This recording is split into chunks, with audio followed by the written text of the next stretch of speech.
সান ফ্রান্সিসকোর Pierre 39-এ হঠাৎই নজর কাড়ে বিশালদেহী এক সি লায়ন, যার নাম চঙ্কার্স। সাধারণত এখানে দেখা যায় ছোট সাইজের সি লায়ন, তবে এবার তাদের ভিড়ে মিশেছে ভিন্ন প্রজাতির অতিথি। চঙ্কার্সকে দেখে দর্শনার্থীরা ছবি তুলতে ভিড় করছেন, তৈরি হয়েছে উৎসব মুখর পরিবেশ। বিশেষজ্ঞদের মতে চঙ্কার্স একটি স্টেলার প্রজাতির সি লায়ন, যারা সাধারণত উত্তরাঞ্চলের ঠান্ডা পানিতে থাকে। দক্ষিণাঞ্চলে এই প্রজাতির উপস্থিতি বেশ অস্বাভাবিক বলছেন তারা। ধারণা করা হচ্ছে খাদ্য অনুসন্ধান বা পরিবেশগত পরিবর্তনের কারণে তারা জায়গা পরিবর্তন করেছে। ওকে দেখতে জড়িয়ে ধরতে ইচ্ছে করে, আবার ভয়ও লাগে, যেন সিলের সান্তা ক্লজ ভার্সন।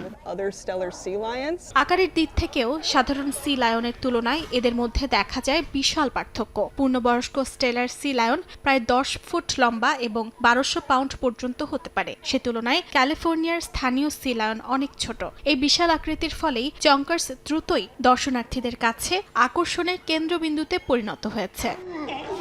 দর্শকদের মতে এই অভিজ্ঞতা শুধু বিনোদন নয়, বরং প্রকৃতির সঙ্গে সংযোগের এক বিশেষ মুহূর্ত। শহরের ব্যস্ততার মাঝে এই দৃশ্য প্রশান্তির ছোঁয়া এনে দিচ্ছে বলে মত তাদের। অর্চিতা শেহসেন, সময় সংবাদ।